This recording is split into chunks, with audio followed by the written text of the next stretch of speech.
నేను మీ కావ్య. సో మొత్తానికి సుల్తా విలియమ్స్ భూమిపైకి చేరబోతుంది. చాలా మంది ఆతృతగా ఎదురు చూస్తున్నారు, ఏం జరగబోతుంది, ఎలా ఉండబోతుంది. సో ఇవన్నీ విషయాలు మనం తెలుసుకుందాం. అండ్ దాంతో పాటు ఈ 9 నెలల కాలం అంతరిక్షంలో ఎడా గడిపింది, నిజంగా వాళ్ళకి హెల్త్ ఎమర్జెన్సీస్ ఏమైనా వచ్చుంటాయా, వస్తే దాన్ని ఎట్లా ఎదుర్కొన్నారు, ఇట్లాంటి విషయాలు. అండ్ అంతరిక్షం నుంచి భూమికి చేరడం అంటే ఆషామాషి విషయం కాదు. గతంలో కల్పనా చావ్లా ఇష్యూ కూడా మనం చూసాం. సో అట్లాంటి పరిస్థితులు సునీత విలియం ఎదుర్కొనే అవకాశం ఉందా, ఉంటే దానికి సంబంధించి ముందుగానే ఎట్లాంటి జాగ్రత్తలు తీసుకుంటున్నారు, ఇట్లాంటి విషయాలన్నీ కూడా తెలుసుకుందాం. ఇక ప్రజెంట్ మనతోటి సైంటిస్ట్ రఘునందన్ రావు గారు ఉన్నారు, మాట్లాడదాం. సార్ నమస్తే. నమస్తే అండి. సో సునీత విలియం ఇప్పుడు ప్రతి నోట అదే మాట వినిపిస్తుంది. సో ముందుగా 9 రోజులు అనుకున్నారు, కానీ 9 నెలల కాలం అసలు ఎలా గడిచిందంటారు? అసలు ఇది చాలా అందరి మధ్యలో ఉన్న క్వశ్చన్ ఇదే. మరి 9 నెలలు ఎలా ఉంది, ఏం తిన్నది అంటే కామన్ మ్యాన్ కూడా అడుగుతుంటే అక్కడ ఉంటే ఉన్నారు, ఎలా ఏం తిన్నారు, ఎలా బతుకున్నారు అని అనుకొస్తారు. సో దానికన్నా ముందు ఒక పని చేద్దామండి. ఫస్ట్ అసలు అక్కడికి ఎందుకు వెళ్ళారు, ఎలా వెళ్ళారు అనేది కొన్ని బేసిక్స్ మనం చెప్పుకుందాం మన ప్రేక్షకులకి. సో బేసికల్గా ఏంటంటే సూర్యాంతరిక్షంలో మానవ ప్రయాణం కోసం వేరే గ్రహాలు ప్రయాణం చేయాలన్నా మనకి అంతరిక్ష పరిస్థితులను అర్థం చేసుకోవాల్సిన అవసరం ఉన్నది. ఈ విషయాన్ని గుర్తించి ఏం చేశారంటే కొన్ని దేశాలు దగ్గర కలిసి ఇంటర్నేషనల్ స్పేస్ స్టేషన్ కట్టారండి. అది కడుతున్నారు అని చెప్పుకోవచ్చు. ఈ ఇంటర్నేషనల్ స్పేస్ స్టేషన్ అనేది భూమి నుంచి 400 కిలోమీటర్ దూరంలో ఉంటుంది. ప్రతి గంటన్నరకు ఒకసారి భూమిని చుట్టూ తిరిగి వస్తూ ఉంటుంది. అంటే ప్రతి గంటన్నరకు ఒకసారి తిరగాలి అంటే దగ్గరగా 28,500 కిలోమీటర్లు గంటకి స్పీడ్తో భూమి చుట్టూ తిరుగుతూ ఉంటుంది. ఆర్ సింపుల్గా చెప్పాలంటే సెకండ్కి 8 కిలోమీటర్ల వేగం దానికి ఉంటుంది. అంత వేగంతో ఒక ఫుట్బాల్ ఫీల్డ్ సైజులో ఉన్న ఒక ఇంటర్నేషనల్ స్పేస్ స్టేషన్ అది భూమి కక్షలో ఉన్నది. అది గత 20 సంవత్సరాల క్రితం నుంచి దాన్ని కడుతూ ఉన్నారు. సో అక్కడికి వెళ్ళి రావడానికి ఏంటంటే మీరు వెళ్ళాలి అంటే మీకు క్రూ మోడ్యూల్ ఇట్లా కోన్ షేప్లో ఉంటుంది. అంతకుముందు స్పేస్ షటిల్ ప్లేన్ మాదిరి ఉండేవి, ఇది ఇట్లా కోన్ షేప్లో ఉంటుంది. సో ఇది ఏం చేస్తారంటే ఒక రాకెట్ మీద దాన్ని అమర్చిన తర్వాత వ్యోమగాములు వెళ్ళి ఆ క్రూ మోడ్యూల్లో కూర్చుంటారు. కూర్చున్న తర్వాత ఇది బయలుదేరి భూమి కక్షలోకి చేరిన తర్వాత ఈ వ్యోమగాములు ఉన్న ఈ క్యాప్సూల్ని భూమి కక్షలో ప్రవేశపెడుతుంది అన్నమాట, వదిలేస్తుంది. అక్కడి నుంచి ఈ crew module international space station దాకా వెళ్ళి దానికి డాక్ కావాలి. డాక్ అయిన తర్వాత ఇందులో కూర్చున్న ఈ క్రూ మోడ్యూల్లో కూర్చున్న వ్యోమగాములు అంతరిక్షంలోకి వెళ్ళాలి. సో ఇప్పుడు ఏమైందంటే అంతరిక్షంకి ఏదన్నా వెళ్ళాలి అంటే ఒకప్పుడు రష్యా ఇంకా అమెరికన్ స్పేస్ షటిల్స్ ఉండేవి. 2011లో అమెరికా ఏం చేసిందంటే ఈ స్పేస్ షటిల్ ప్రోగ్రామ్ని ఆపేసింది. సో అక్కడ నుంచి వాళ్ళు ఏం చేశారంటే అక్కడ ఉన్న ప్రైవేట్ కంపెనీస్ ఎంకరేజ్ చేయడం మొదలుపెట్టారు. అందులో భాగంగానే ఈ యొక్క ఎలాన్ మస్క్ సంబంధించిన space X company crew dragon అని చెప్పేసి ఒక వ్యోమనౌకని వారు తయారు చేయగలిగినారు. 2020 నుంచి అది అందుబాటులోకి వచ్చినదండి. అప్పటి నుంచి దాంట్లో వ్యోమగాములను తీసుకొస్తున్నారు. అది తర్వాత రష్యా వాళ్ళు ఉన్నారు. అయితే ఇప్పుడు ఒక కంపెనీ కాకుండా అలా అమెరికన్ ప్రభుత్వం ఏం చేసిందంటే ఈవెన్ ఈ యొక్క బోయింగ్ కంపెనీని కూడా వాళ్ళు ఎంకరేజ్ చేశారు. అయితే ఆ బోయింగ్ కంపెనీకి సంబంధించిన ఒక క్రూ మాడ్యూల్ దాన్ని మొట్టమొదటిసారి ఒక మానవుడితో సహా ప్రయోగం చేద్దాం అనుకున్న ప్రయత్నంలో June 6 నాడు సునీత విలియమ్స్ గారు ఇక్కడి నుంచి బయలుదేరారండి. అయితే అక్కడ చేరుకున్న సమయంలోనే వాళ్ళకి అందులో సమస్య ఉందని తెలిసింది. మొత్తానికి ఏంటంటే 7 రోజుల తర్వాత మీరు అన్నట్టుగా 8 to 9 డేస్లో మళ్ళీ తిరిగి వద్దాం అనుకున్నారు. కానీ తిరిగి రావడానికి అది అనూహ్యంగా లేదు, ప్రమాదకరంగా ఉంది అని చెప్పేసి ఎప్పుడైతే శాస్త్రవేత్తలు నిర్ణయించుకున్నారో ఇక సునీత విలియమ్స్ అక్కడే ఉండాల్సి వచ్చింది. So this is the background. అంటే ఎక్కడున్నారు ఇప్పుడు సునీత విలియమ్స్? భూమి నుంచి 400 కిలోమీటర్ దూరంలో ఉన్న ఒక స్టేషన్లో ప్రతి 90 నిమిషాలకు ఒకసారి భూమి చుట్టూ తిరుగుతూ, అంటే మీరు ఒకవేళ ఇంటర్నేషనల్ స్పేస్ స్టేషన్లో ఉంటే ఆల్మోస్ట్ 13 సార్లు సూర్యోదయాలు సూర్యాస్తమాలు చూస్తారు. మీరు మామూలుగా మన భూమి మీద ఉంటే పొద్దు నుంచి సాయంత్రం అంటాం కదా, అక్కడ ప్రతి 90 మినిట్స్కి మీరు చూస్తారు. అదే ఒక పెద్ద డిసోరియంటేషన్ మీకు. అదే కాకుండా అంతరిక్ష కేంద్రంలో భారరహిత పరిస్థితి. అంటే మీకు భూమి మీద మన మానవ శరీరం ఎలా నిర్మించబడి ఉందంటే ఈ బోన్స్ కానీ ఈ ఐస్ కానీ ఇవన్నీ కూడా ఈ భూమి గ్రావిటీలో, అది కాకుండా మన నెత్తి మీద అట్మాస్ఫియర్ ప్రెషర్ కూడా ఉంటుంది. దీనికి అనుగుణంగా మన శరీరం నిర్మాణం జరిగింది. ఇట్లాంటి శరీరాన్ని మనం ఏం చేస్తున్నాము, అంతరిక్షంలో అసలు గురుత్వాకర్షణ లేదు, అంతా కూడా ఫ్లోట్ అవుతున్న పరిస్థితులు మనం తీసుకెళ్ళాం. సో దీనివల్ల ఏమవుతుందంటే ఆటోమేటిక్ ఇక్కడ దాదాపు 1 కాదు 2 కాదు, ఒక 10 రోజులు కాదు, 9 నెలల రోజులు, 9 నెలలు. సో అసలు తను ఏం తిని ఉంటుంది అంటే ఈ మధ్య కాలంలో కొంత వైరల్ అయింది, ఆ జ్యూస్ ఎట్లా తాగుతారంటే ఒక చిన్న బాల్. అసలు ఏం తిని సర్వైవ్ అయ్యి ఉండొచ్చు ఈ 9 అంటే మనకున్న అన్ని ఫుడ్స్ కూడా వాళ్ళు తినడానికి అవకాశం ఉంటుందండి. అన్ని కూడా ఏం జరుగుతుంది అంటే, ఇది చాలా మందికి తెలియని విషయం ఏంటంటే వ్యోమగాములను తీసుకెళ్ళడానికి క్రూ డ్రాగన్, ఈ స్పేస్ సప్లైస్ ఉంటాయి, రేషన్ ఉంటుంది, అది ఆల్మోస్ట్ ప్రతి సంవత్సరం 6 నుంచి 8 సార్లు తీసుకెళ్తారు. అక్కడ వ్యోమగాములకు కావాల్సిన నీరు కానీ, ఫుడ్ కానీ, మెడిసిన్స్ కానీ, లేకపోతే ఇంకా ఏమైనా పరిశోధన చేయడానికి ఇన్స్ట్రుమెంట్స్ కానివ్వండి, లేకపోతే వాళ్ళకి కావాల్సిన మందులు కానివ్వండి, ఇవన్నీ కూడా ప్రతి 3 నెలలకు ఒకసారి లేదా ఒక సంవత్సరంలో 6 నుంచి 8 సార్లు కొన్ని షిప్స్ పోతాయి భూమి నుంచి. అందులో ఏం మనిషి ఉంటాడు, ఇది భూమి నుంచి వెళ్తుంది, ఈ సామాన్ అంతా కూడా తీసుకెళ్ళిపోయి ఆ స్టేషన్కి అటాచ్ అయిపోతుంది. అక్కడికి వెళ్ళిన తర్వాత ఆ మొత్తం సామాగ్రి అంతా కూడా ఈ వ్యోమగాములు లోపల తీసేసుకుంటారు. అప్పటిదాకా జమ అయిపోయిన చెత్త అంతా కూడా దాంట్లో నింపేసి దాన్ని భూమి వాతావరణంలోకి వదిలేస్తారు అనమాట. సో భూమి వాతావరణంలోకి ఆ చెత్త ఉన్న షిప్ మండిపోయి బూడిదైపోతుంది. సో ఇది క్రమంగా జరుగుతూనే ఉంటుంది. కాబట్టి ఫుడ్కి ఎట్లాంటి టోకా లేదు. సో ఆ ఫుడ్, ఆ సప్లైస్ అవన్నీ కూడా వస్తున్నాయి కాబట్టి సరిపోయిందండి. వాళ్ళకి కావాల్సిన గాలి కూడా, ఇంక్లూడింగ్ గాలి కూడా ఇక్కడ నుంచే తీసుకెళ్ళిపోతారు. కాబట్టి అది ఇంకోటి, ఇంటర్నేషనల్ స్పేస్ స్టేషన్లో మీరు ఎప్పుడు సూట్లు వేసుకొని సినిమాలో చూపిస్తారు కదా, సూట్స్ అవసరం లేదు, మీరు నార్మల్గానే మీరు ఉంటారు. ఇప్పుడు బయట ఎండ ఎంతో ఉంటుందండి, మనమేమో మంచిగా ఇంట్లో ఏసీ వేసేసుకొని ఇంట్లో కూర్చుంటాం మనం కదా. సో అట్లానే వారు కూడా ఒక నార్మల్ డ్రెస్లోనే ఒక 20 degrees టెంపరేచర్ ఆ షిప్లో ఉంటుంది. ఈ కండిషన్స్లో వాళ్ళు బతుకుతారు. వచ్చిన సమస్యల్లో ఒకటి ఏంటంటే ఇలా ఎగురుతూ ఉండడం. అయితే ఫుడ్ ఏం తీసుకుంటారు? ఫుడ్ అంటే ఇప్పుడు చూడండి, ఇక్కడ కాదు కదా, మోస్ట్లీ మీరు అన్నట్టుగా కంటైనర్స్లో పోతాయి, ఇక్కడ నుంచి శాచెట్స్లో వెళ్తాయి. అండ్ మీరు అందులో డ్రై ఫ్రూట్స్ కూడా ఉంటాయి, నార్మల్ ఫుడ్స్ కూడా ఉంటాయి, రైస్, అన్ని రకాల ఫుడ్స్ ఉంటాయి. కాకపోతే వాళ్ళు ఏం జాగ్రత్తలు తీసుకుంటారంటే, ఫర్ ఎగ్జాంపుల్ తొందరగా పాడైపోయే ఏమైనా ఉంటే కనుక దాన్ని లైఫ్ని ఎక్స్టెండ్ చేసే పద్ధతిలో అటు ఫుడ్ని మార్చడం. లేదంటే కొన్ని ఫుడ్స్లో మీకు మాయిశ్చర్ ఉంటుంది, మాయిశ్చర్ ఉండడం వల్ల పురుగులు పట్టేసి అవన్నీ అవుతుంది. ఆ మాయిశ్చర్ని రిమూవ్ చేస్తారు, డీహైడ్రేట్ చేస్తారు, లేకపోతే ఫ్రీజ్ చేస్తారు. ఇట్లా రకరకాల పద్ధతిలో మనం తినే ఫుడ్డే అక్కడికి తీసుకెళ్తారండి. సో అది కాకుండా హైలీ న్యూట్రిషనల్ ఫుడ్ ఉంటుంది. అంటే అక్కడ ఉన్న వ్యోమగాములకు కావాల్సిన ఆరోగ్య పరిస్థితులకు కావాల్సిన మేరకు ఆ ఫుడ్ ఉంటుంది. అండ్ ముఖ్యంగా ఇప్పుడు ఆడ భారరహిత పరిస్థితుల్లో మీరు ఉంటే ఏమవుతుందంటే మీ బోన్స్ అన్ని కూడా డిజనరేట్ అవుతాయి. అండ్ ప్రతిరోజు కమ్సే కమ్ వాళ్ళు 2.5 hours, ఒక 2.5 గంటల పాటు వాళ్ళు ఎక్సర్సైజ్ చేయాలి, వెయిట్ ఎక్సర్సైజెస్ అవన్నీ చేయాలి. సో ఇవన్నీ చేసినారు కాబట్టి వాళ్ళు ఇన్ని రోజులు సర్వైవ్ అయ్యగలిగారు.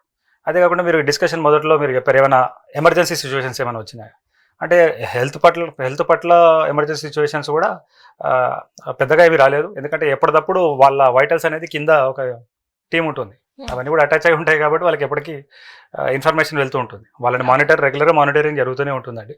సో పెద్దగా సమస్య ఏమి ఉండదు. కాబట్టి 9 months was very nice. And అది కాకుండా ఆమెతో పాటు ఇంకొక నిన్నటి వరకు అయితే 11 మంది ఉండే ఆ ఇంటర్నేషనల్ స్పేస్ స్టేషన్లో. So everything is just like, కాకపోతే ఈ మైక్రోగ్రావిటీ కండిషన్స్లో ఇట్ ఇస్ జస్ట్ లైక్ మీరు ఒక సముద్రం, ఒక స్విమ్మింగ్ పూల్లో వెళ్ళిపోయి అక్కడే మీరు బతుకుతున్నట్టు 9 నెలలు, లేదా ఒక పెద్ద చెట్టుకి మిమ్మల్ని ఉల్టా తాడు కట్టేసి ఏలాడదీసినట్టు 9 నెలల పాటు ఏలాడదీసి మీకు కావాల్సిన అన్ని ఫుడ్లన్నీ తీసుకొచ్చి, మీరు ఒకవేళ వాష్రూమ్ వెళ్ళాలంటే వాష్రూమ్ కూడా అక్కడనే అన్ని ఏర్పాట్లు ఆ కండిషన్స్లోనే మీకు పెట్టినట్టుగా. అయితే అదే కాకుండా ఇప్పుడు కొన్ని చిన్న డౌట్స్ వస్తాయి మన ప్రేక్షకులకు. లైక్ ఫర్ ఎగ్జాంపుల్ ఎలా నిద్రపోతారు. సో అక్కడ ఏంటంటే వాళ్ళకి ఒక టెలిఫోన్ బూత్ సైజ్ లో ఒక కంపార్ట్మెంట్ ఉంటుంది, అందులో వెళ్ళిపోయి. అయితే అంతరిక్షంలో ఏంటంటే కింద మీద అనేది ఏముండదు, ఎందుకంటే ఇది మొత్తం ఈ స్పేస్ స్టేషన్ భూమి చుట్టూ తిరుగుతూనే ఉంటుంది కదా, అది రొటేట్ అవుతుంది. మీరు ఎట్లా పడుకున్నా కూడా మీకు సపోర్ట్ చేస్తుంది. సో అదే కాకుండా మీరు ఒకవేళ వాష్రూమ్ వెళ్ళాలనుకోండి, గవర్నమెంట్ అయితే దానికోసం ఏంటంటే మీకు టాయిలెట్స్ ఉంటాయి. దానికి ఒకవేళ యూరిన్ వెళ్ళాలంటే ఒక పైప్ లాగా ఉంటుంది, సక్షన్ పైప్ లాగా ఉంటుంది. అది మీరు బిగించుకుంటే అది సకప్ చేస్తుంది. మీరు ఏరోప్లేన్స్ లో కూడా మీరు చూస్తే అట్లనే ఉంటుంది కదా. అట్లనే మనము ఇంకా వేరే అవసరాల కోసం ఇంకా వేరే వ్యవస్థ మొత్తానికైతే. ఎందుకంటే మీరు ఒక వాటర్ బిందువుని ఇట్లా మీరు అంతరిక్షంలో స్పేస్ స్టేషన్లో వదిలేస్తే అదంతా ఊరంతా తిరిగేసి వస్తుంది అది. కాబట్టి ఏది కూడా మిస్ కాకుండా ప్రతిదీ కంట్రోల్డ్గా ఉంటుందండి. సో మొత్తానికి కంట్రోల్డ్ వ్యవస్థలో సునీత విలియమ్స్ గారు అక్కడ 9 నెలలు ఉన్నారు. గతంలో కూడా 2 పర్యాయాలు ఒక 300 రోజుల పాటు ఉన్నది. అండ్ ఇప్పుడు 9 months ఉన్నది. అయితే దీనివల్ల చాలా ప్రయోజనం సైన్స్కి జరిగిందని చెప్పుకోవచ్చండి. అంటే అంతరిక్ష పరిశోధన రంగంలో ఈమె ఒక కాంట్రిబ్యూషన్, అంటే ఆమె శరీరమే ఒక ఎక్స్పెరిమెంట్ అయ్యింది. అంటే ఒక మానవుడి శరీరాన్ని మనం అంతరిక్ష పరిస్థితుల్లో 6 నెలలు మించి పెడితే ఎలా ఉంటుంది, 9 నెలలు ఉంటే ఎట్లా ఉంటుంది, అందులో ఏమైనా సమస్యలు వస్తే దానికి ఎట్లాంటి సమాధానాలు మనం చేయాలి అనుకునే రీసెర్చ్ చేయడానికి ఆమె శరీరమే ఒక హేతుగా మారిందని మనం చెప్పుకోవచ్చు. It was become an instrument for us. ఎందుకంటే రేపనాడు సామాన్య మానవుడు కూడా వెళ్ళి రావాలి.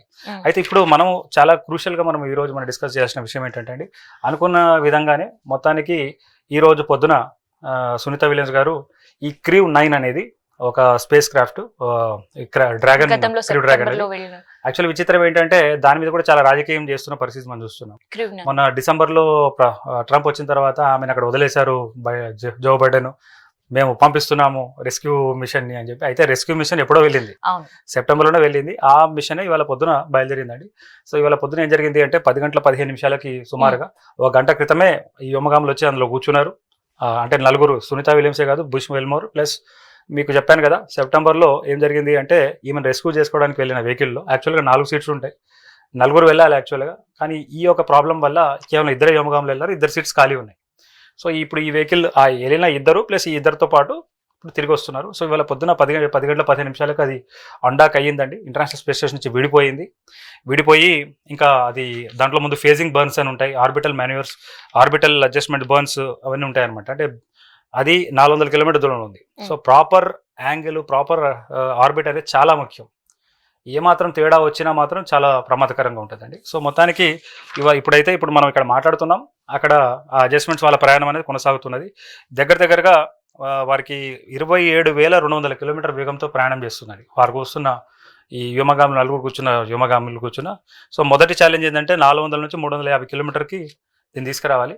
సో రేపు తెల్లవారుజామున 2:15 మనకి యాక్చువల్గా ద యాక్షన్ స్టార్ట్స్ అని చెప్పుకోవచ్చు అండి, యాక్చువల్ థింగ్. ఎందుకంటే ఆ సమయంలో మనకి ఇంకా ఒక 4-5 స్టెప్స్లో అది చాలా క్రూషల్. గతంలో ఈ పని చేద్దాం అనుకున్న సమయంలోనే సునీత విలియమ్స్ గారు అంతా బాగా జరిగింది, అంతా అయిపోయింది, తిరిగి వచ్చేస్తుంది, ఇంకో 7 నిమిషాల్లో వస్తుంది అనుకున్నప్పుడు మొత్తం క్రాష్ అయిపోయి చనిపోవడం జరిగింది. కల్పన చావ్లా ఇష్యూలో మనం చూసాం. సో ఇప్పుడు Crew-9 లాస్ట్ 10 minutes. ఎస్.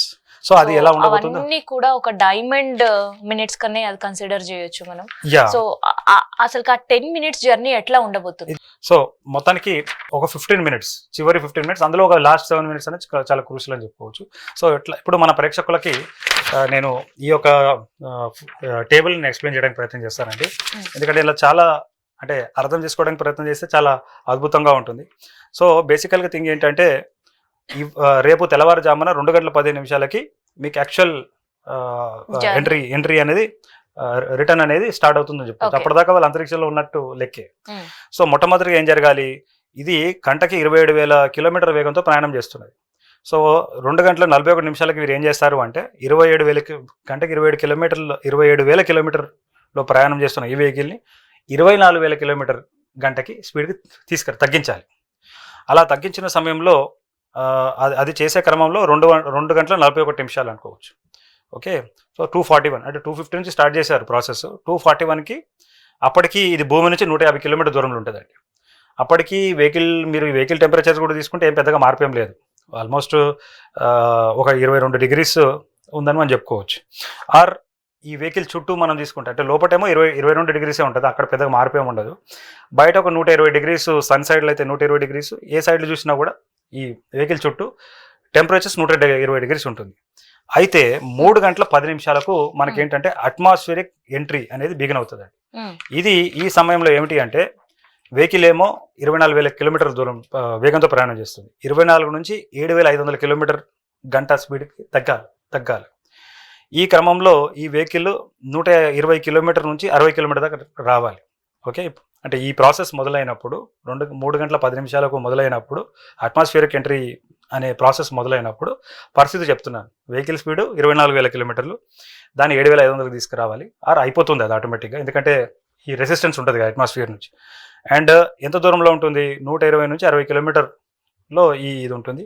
అయితే ఇక్కడ ఒక్కసారి ఈ అట్మాస్ఫియరిక్ ఎంట్రీ బిగిన్ కాగానే ఈ ఒక స్పేస్ క్రాఫ్ట్ ఒక వేడిని పర్టికులర్గా దాని హీట్ షీల్డ్ మనం చూసుకుంటే పర్టికులర్గా 1900 degrees Celsius ఉంటుంది. 1900 degrees Celsius. మనకు హైదరాబాద్లో మనకు తెలుసు 35 degrees తెలుసు, 40 degrees తెలుసు, 45 అయిపోతేనే మనం వెళ్ళాలని అయిపోతుంటాం. సో కెన్ యూ ఇమాజిన్ అంత వేడి ఉత్పన్నం అవుతుంది, ఎందుకంటే వెహికల్ చాలా వేగంతో వస్తుంది. అదే కాకుండా మనకు అట్మాస్ఫియర్లో ఏమంటే సునీత విలియమ్స్ కావచ్చు, ఎవరైనా కావచ్చు, అది ఏదైనా సరే అంతరిక్షం నుంచి వస్తే దాన్ని బూడిదగా చేసేస్తుంది మన ఎర్త్ ఒక అట్మాస్ఫియర్. సో 3:10 నుంచి ఈ యొక్క ప్రస్థానం మొదలవుతుంది. సో దగ్గర 120 నుంచి 60 కిలోమీటర్లు వచ్చేంత వరకు కూడా ఇదే వేడి మీకు ఉంటుంది. అయితే 3:14 ఆ సమయంలో ఏమైపోతుంది అంటే అట్మాస్ఫియర్ ఎంట్రీ ఆల్రెడీ అయినాం కదా, సుమారుగా ఒక 7 నిమిషాల పాటు మీరు ఎట్లాంటి కమ్యూనికేషన్ చేయలేరు. ఎందుకంటే మీకు మొత్తం కూడా ఈ ప్లాస్మా ఆవరించి ఉంటుంది అనమాట దీని చుట్టూ, వెహికల్ చుట్టూ. సో మీకు ఏ మెసేజ్ పంపలేరు, అక్కడ నుంచి మీకు ఏం రెస్పాన్స్ రాదు, అసలు ఏమైంది కూడా మనకు తెలియని పరిస్థితి. భూమి నుంచి మాత్రం అదేదో అగ్నిగోళం వెళ్తున్నట్టుగా మనకు కనబడుతుంది, అంత మాత్రం మనకి ఏర్పడుతుంటుంది అనమాట, విజిబిలిటీ ఉంటుంది. సో అట్లా 3 గంటల 14 నిమిషాల నుంచి అప్పటికి ఇది వెహికల్ భూమి నుంచి 55 కిలోమీటర్ల దూరంలో ఉంటుంది. 55 నుంచి 40కి రావాలి అండ్ వేగం 7500 నుంచి 5000 కిలోమీటర్లకి తగ్గాలి. దీని తర్వాత ఏమవుతుందంటే అండి 3 గంటల 20 నిమిషాలకు డ్రాగ్ పారాషూట్స్ అని ఉంటాయి, పారాషూట్స్ ఉంటాయి, 2 ఉంటాయి ఇవి, అది ఓపెన్ అప్ అయిపోతాయి.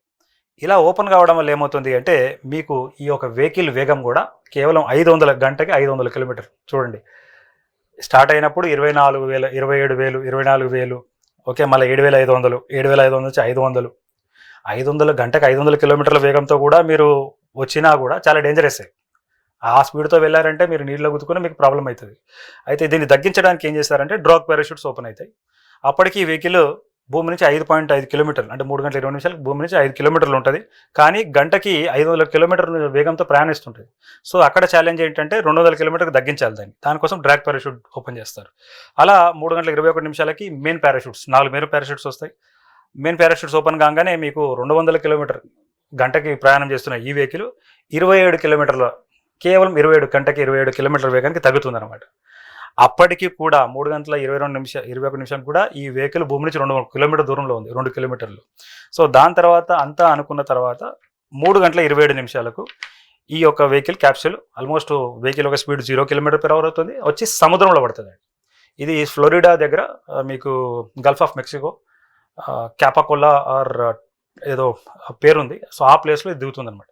అయితే దిగిన వెంటనే అయిపోలేదండి, ఇంకా అక్కడ జరగాల్సింది ఏంటంటే వీళ్ళని రెస్క్యూ చేసుకోవడానికి ఒక టీం రెడీగా ఉంటుంది బోట్స్ మీద, ఫాస్ట్ బోట్స్ మీద. వీళ్ళు ఏం చేయాలంటే విత్ ఇన్ నో టైం ఆ క్యాప్సూల్ దగ్గరికి వెళ్ళాలి. ఎందుకంటే క్యాప్సూల్ ఒకసారి నీళ్ళలో పడిన తర్వాత ఇట్లా అవుతూ ఉంటుంది. సో అది బేసికల్గా అది నీటిలో ప్రయాణం చేయడానికి తయారు చేయలేదు, అంతరిక్ష పరిస్థితుల్లో ఉండడానికి మాత్రమే తయారు చేశారు. సో వీళ్ళు ఏం చేస్తారంటే ఇమీడియట్గా వీళ్ళు ఈ షిప్లో వెళ్ళిపోయి మొట్టమొదటిగా దానికి ఏమైనా హార్మ్ఫుల్ గ్యాసెస్, అంటే ఇది థ్రస్టర్స్ని ఫైర్ చేసింది కదా, అందులో నుంచి ఏదైనా ఇంధనం ఏదైనా లీక్ అయ్యి ఏమైనా అయిందా చూసుకొని హానికరంగా లేదన్నప్పుడు వారు ఏం చేస్తారంటే దగ్గరికి వెళ్ళి దానికి ఫ్లోటింగ్ డివైసెస్ పెడతారండి దానికి. సో అప్పుడు ఏమవుతుందంటే ఇది స్టేబుల్ అవుతుంది, ఏది వాళ్ళు నీళ్ళల్లో ఉన్న ఆ షిప్ టిల్ట్ కాకుండా బోర్లా పడకుండా స్టేబుల్గా ఉంటుంది. దాని తర్వాత వారు హ్యాచ్ ఓపెన్ చేసి క్రూని బయటకు తీసుకొచ్చిన తర్వాత వాళ్ళు ఉన్న లొకేషన్ని బట్టి ఒక హెలికాప్టరో లేకపోతే ఒక బోట్లో కోస్ట్కి తీసుకొస్తారు. కోస్ట్కి తీసుకొచ్చిన తర్వాత వాళ్ళని నాసాకి సంబంధించిన ఫెసిలిటీకి తీసుకెళ్ళిపోవడం, ప్రిలిమినరీ చెకప్స్ చేయడం, మెడికల్ ఎవాల్యుయేషన్స్ చేయడం.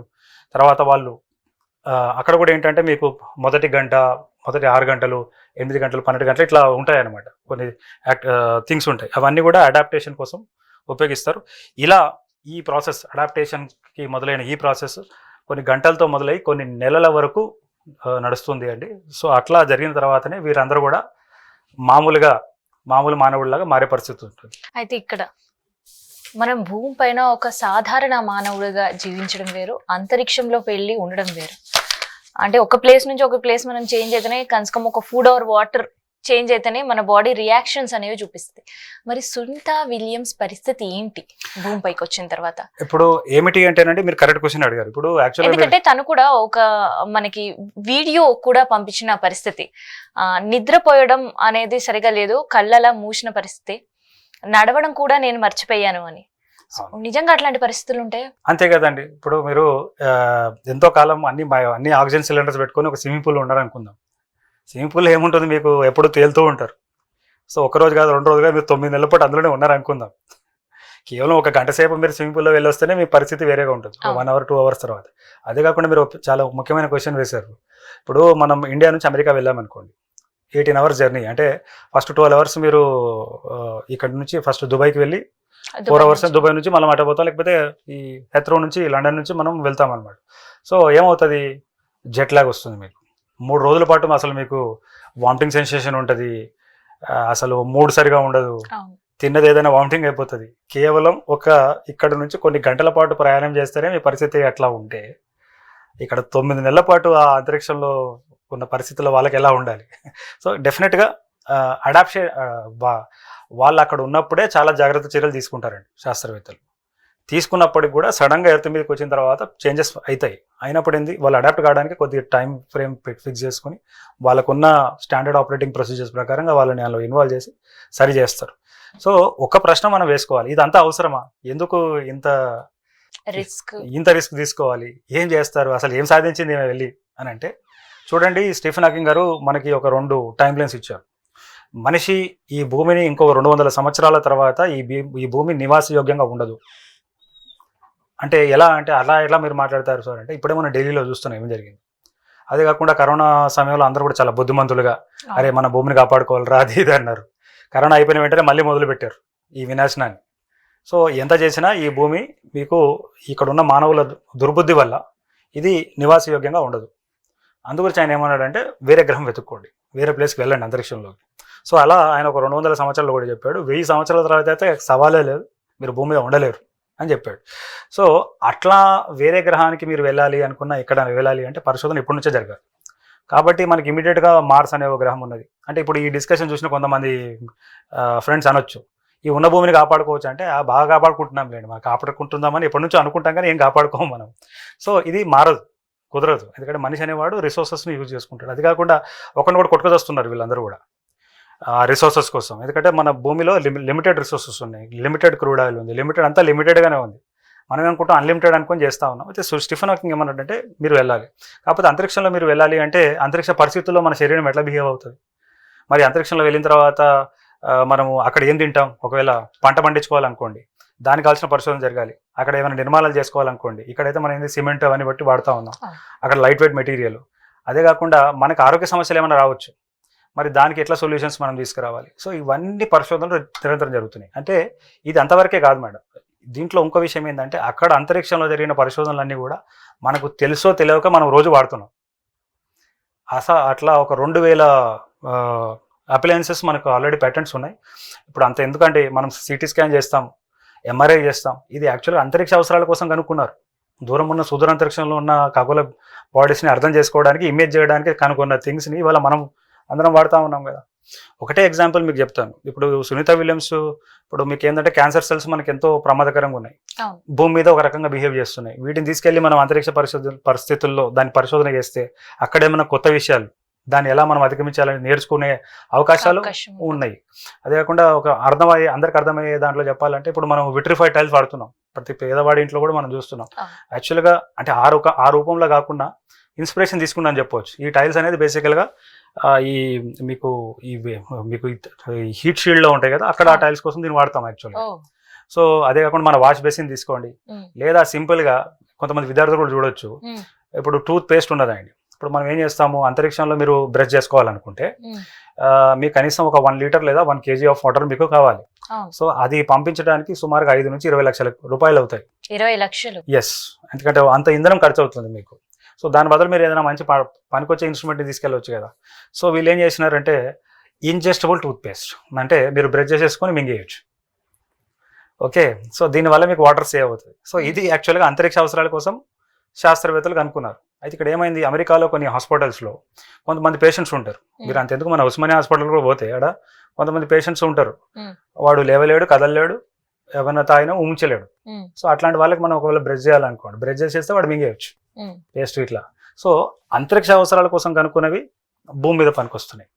అదేవిధంగా ఎన్నో వ్యాధులకి కొత్త మార్గాలు, అదేవిధంగా ఎన్నో మనకు దైనందిన జీవితంలో చాలా సమస్యలకి, అంటే ఆరోగ్యపరమైనవి కానీ, మెటీరియల్స్ కానీ, బిల్డింగ్ కన్స్ట్రక్షన్ కానీ, లేదా స్పోర్ట్స్ పర్సన్ కానీ. ఇప్పుడు ఫర్ ఎగ్జాంపుల్ థర్మామీటర్ ఉన్నదండి, మనం ఏం చేస్తాం, నార్మల్గా ఇట్లా పెట్టుకొని మనం చూస్తాం టెంపరేచర్. అయితే ఇప్పుడు ఈ అంతరిక్షంలో వెళ్ళే సమయంలో ఈ యొక్క వ్యోమగాములకి, అంటే నాకున్న సమాచారం ఏంటంటే, ఇంజెస్టబుల్ థర్మామీటర్ ఉన్నది.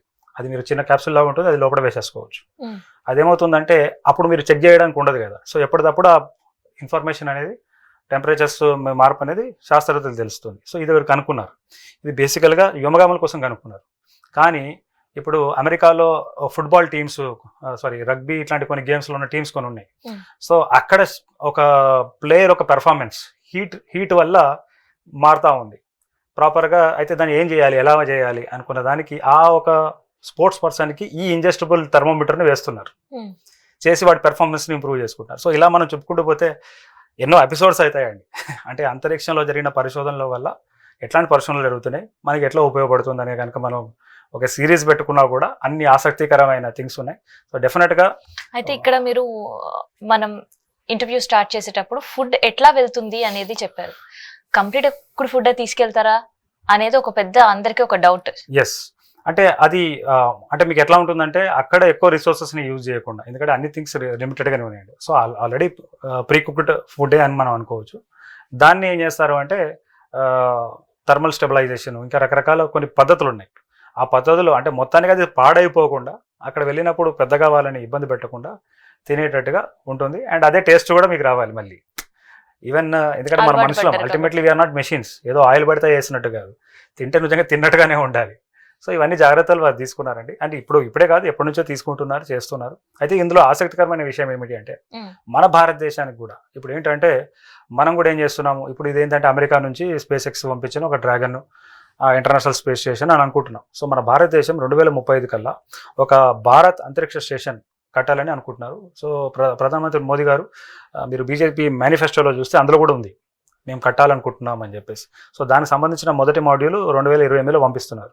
అదే కాకుండా గగన్యాన్ అనే ప్రోగ్రామ్ పెట్టుకున్నాం. ఈ గగన్యాన్ ప్రోగ్రాంలో మన భారతదేశం సొంత వెహికల్ ద్వారా, సొంత గడ్డ మీద నుంచి సొంత వెహికల్ ద్వారా మనము వ్యోమగాములు అంతరిక్షం తీసుకెళ్లాలనుకుంటున్నాం. సో ఇవన్నీ కూడా ఛాలెంజెస్. ఇప్పుడు వాళ్ళకే ఛాలెంజెస్ అనుకున్నప్పుడు మనకు కూడా రావచ్చు కదా, మనకి మోడల్లో కూడా ఏదైనా సమస్య రావచ్చు. మరి మనం ఎలా దీన్ని అధిగమించాలి? అండ్ ఇంకోటి మన వ్యోమగాములు మనం ఏంటంటే ఇంటర్నేషనల్ స్పేస్ స్టేషన్ ఏమి పంపించట్లేదు. మన గగన్యాన్లో కేవలం భూమి ఆర్బిట్లోకి వెళ్ళి భూమి చుట్టూ 7 రోజుల పాటు తిరుగుతూ గుజరాత్ కోస్ట్లో దిగుతారు. వాళ్ళు వెళ్ళడమేమో శ్రీహరికోట నుంచి వెళ్తారు. సో ఆ 7 రోజుల పాటు వారి ఎలా ఉంటుంది? సో దాని కొరకు కొన్ని అన్మాన్డ్ టెస్ట్లు, అంటే మనుషులు పంపించే ముందు వ్యోమమిత్ర అనే ఒక రోబోట్ని వాళ్ళు పంపిస్తున్నారండి. అంటే అది ఫీమేల్ రోబోట్ అని అంటున్నారు, అదేమి మేల్ ఫీమేల్ ఏమండదు, కాకపోతే ఫీమేల్ అపిరెన్స్ అండ్ వాయిస్ అంతా కూడా ఫీమేల్ ఉండడం వల్ల వ్యోమమిత్ర అని అనుకుంటున్నారు. సో ఆ వ్యోమమిత్రాన్ని పెట్టి మనుషులు లేకుండా కొన్ని ప్రయోగాలు చేస్తారు, తర్వాత మనుషులు పంపిస్తారు. అదే కాకుండా ఇదే సంవత్సరం ఒక 3 నెలల తర్వాత శుభాంశు శుక్లా అని చెప్పేసి ఒక వ్యోమగామి ఉన్నాడు. ఆయన ఇదే ఇంటర్నేషనల్ స్పేస్ స్టేషన్కి ఇదే క్రూ డ్రాగన్ ద్వారా అంతరిక్షం వెళ్ళబోతా ఉన్నాడు. సో డెఫినెట్గా సునీత విలియమ్స్ సేఫ్గా తిరిగి రావడం అనేది చాలా ముఖ్యం, తిరిగి వస్తుందని కూడా మనందరం భావిద్దాం. ఎందుకంటే మిగతా మిషన్స్ ఈ సైన్స్, అంతరిక్ష రంగంలో ఉన్న సైన్స్ ముందు వెళ్ళడానికి చాలా ఆస్కారం ఉంటుంది. అయితే ఇంకొకటి, ఇక్కడ అందరు కూడా సునీత విలియమ్స్ తిరిగి రావాలి అని కోరుకోవడంతో పాటు అసలు ఇంత లైఫ్ రిస్క్ చేసిన సునీత విలియమ్స్ శాలరీ ఎంత ఉంటుండొచ్చు? అండ్ 9 రోజుల పాటు అని పోయి 9 నెలల పాటు గడిచింది కాబట్టి తనకి ఎక్సైజ్ గా కూడా ఏమైనా పే చేసే అవకాశం ఉందా అనే చర్చ కూడా నడుస్తుంది. అంటే అమెరికాలో మీరు చూస్తే ఇప్పుడు ఈ మధ్యకాలంలో చాలా ముఖ్యమైన రీసెర్చ్ చేస్తున్న శాస్త్రవేత్తలను కూడా వారు జాబ్లను తీసేస్తున్నారు రీసెంట్గా, అంటే బడ్జెట్ కటింగ్ అని చెప్పేసి. సో వారి శాలరీ గురించి అయితే ఎక్కడ ఎక్కువ క్లియర్ కట్ డీటెయిల్స్ తెలియదండి. కాకపోతే ఏంటంటే ఇది శాలరీకి మించిన వ్యవహారం అండి. తన ప్రాణాన్నే పనంగా పెట్టి. అండ్ ఇంకోటి చూడండి, ఆమె ఏజ్ ఎంత? 59 ఇయర్స్ అండి. 59 ఇయర్స్ అంటే చాలా ప్రశాంతంగా ఉండాలని కోరుకుంటారు ఎవరైనా సరే. 58 సంవత్సరాలు వచ్చిన తర్వాత చాలా అని అనుకుంటారు. సో ఈమె ఒక కరేజ్ని మనం ఎంతైనా, అది కూడా ఎవరు ఇంతకుముందు ప్రయోగం చేయని వెహికల్ని తీసుకెళ్ళిపోయి ఏమైనా జరగవచ్చు, పోవచ్చు, తిరిగి రాలేకపోవచ్చు కూడా. మరి అంత ధైర్య సాహసాలు చూపించిన భారత సంతతి వ్యక్తి అనడం మన అందరం కూడా చాలా గర్వంగా ఫీల్ కావాలి. ఎందుకంటే మన భారతీయురాలే కదా, అంటే మన భారత ఒక ఆధార్ కార్డు లేకపోయినా భారతీయురాలు కాబట్టి. అదే కాకుండా ఇంకో ఇన్ఫర్మేషన్ చెప్పాలంటే అక్కడ రాజాచారి అని చెప్పేసి ఒక వ్యోమగామి ఉన్నాడండి. ఆయన ఆల్రెడీ అంతరిక్షంకి వెళ్ళొచ్చాడు. సో రాజాచారి ఒక పూర్వీకులందరూ కూడా మన మహబూబ్నగర్ జిల్లా వాళ్ళ అమ్మమ్మ నాయనమ్మ ఈయనే ఉన్నారు ఇంకా. సో ఎప్పుడో ఒకసారి వచ్చిపోతుంటాడంట. అంటే ఆయన అమెరికాలోనే పుట్టి అమెరికాలోనే పెరిగి అక్కడ పెళ్లి చేసుకుని అక్కడ పిల్లలు ఉన్నారు ఆయనకి. ఈ రాజాచారి పేరు మాత్రం రాజాచారి. వాళ్ళ తల్లిదండ్రులు ఇద్దరు కూడా ఉస్మానియా యూనివర్సిటీలో పనిచేసినారని నాకు సమాచారం. సో ఇలా ఏదో ఒక రకంగా మన భారతీయుల రోల్ అయితే ఖచ్చితంగా ఉంది. ఫ్యూచర్లో బహుశా నేను అనుకోవడం ఏంటంటే ఇదే రాజాచారి చంద్రమండలం మీద కూడా అడుగుపెట్టే సమయంలో రాజాచారి కూడా వెళ్తాడు ఏదో ఒక రైతు. అంటే మన మహబూబ్నగర్ జిల్లా నుంచి, మన 2 తెలుగు రాష్ట్రాల నుంచి ఒక తెలుగు వ్యక్తి అంతరిక్షంలో వెళ్ళి రియల్ ఆస్ట్రోనాట్ ఆయన. అంటే ఆయన అమెరికన్ సిటిజనే, మళ్ళీ ఆధార్ కార్డ్ ఇండియాది లేదు. బట్ డెఫినెట్గా ఫ్యూచర్లో మన భారత మిషన్స్లో కూడా మనం వెళ్ళొచ్చని అనుకోవచ్చు. సో సునీత విలియమ్స్ ఇప్పటికే 3 అంతరిక్ష ప్రయాణాలు చేసింది. సక్సెస్ గా వస్తే ఇది 4వది అవుతుంది. సో ఆ తర్వాత అంటే తన ఏజ్ కూడా మాట్లాడారు కాబట్టి ఫర్దర్ గా కూడా మళ్ళీ వెళ్ళే అవకాశం ఉంటుందా? తనకి ఛాన్స్ ఉంటుందా? అంటే యాక్చువల్ గా అయితే ఇది కనుక ఎక్స్టెండెడ్ కాకపోతే ఆమె ఇప్పుడు నెక్స్ట్ నాసా అనుకుంటున్న మిషన్స్ లో ఉంది ఆల్రెడీ ప్లాన్. ఉంది. ఓకే. అంటే ఆర్టెమిస్ ప్రోగ్రామ్ అని ఉన్నదండి. అండ్ అయితే ఇప్పటిదాకా మీరు చంద్రమండలంకి వెళ్ళిన దాంట్లో చూస్తే అంతా మగవాళ్ళే ఉన్నారు, అవును. మహిళ ఎవరు లేరు. సో అమెరికన్ గవర్నమెంట్ అప్పుడు అనుకుందనమాట, ఈసారి చంద్రమండలానికి ఒక మహిళను పంపాలి మనం అని. అంటే దిగడము తర్వాత ముందైతే వెళ్ళి రావడానికైనా సరే మనం పంపించాలని అనుకున్నారు. సో అప్పట్లో నాకున్న ఆశ ఏంటంటే ఈ సునీత విలియమ్స్ని పంపిస్తారేమో, బాగా ఎక్స్పీరియన్స్ ఉంది కదా అని అనుకున్నాను. బహుశా ఇప్పటికైతే ఇంకా సమస్య సవాలే నేను చెప్తా, ఎందుకంటే ఆమె it has been more than what she could do అండి. సో చెప్పలేం, ఒకవేళ అట్లాంటి ఛాలెంజ్ ఇచ్చినా ఆమె మాత్రం ధీరవనిత, డెఫినెట్గా she will take that challenge అని అనుకుంటున్నాను. సో మనం అందరం కూడా సునీత విలియమ్స్ రాక కోసం ఎదురు చూద్దాం. సో తిరుగు ప్రయాణంలో ఎన్ని ఆటుపోట్లు ఉంటాయి, దాన్ని ఎట్లా అధిగమించాలి, ఎట్లా దాన్ని మెయింటైన్ చేయాలి అనేది, అండ్ దాంతోపాటు వచ్చిన తర్వాత తన ఆరోగ్య పరిస్థితి ఎట్లా ఉంటది, అండ్ దానికోసం ఎట్లాంటి ఏర్పాట్లు అక్కడ జరుగుతున్నాయి అనే ఇన్ఫర్మేషన్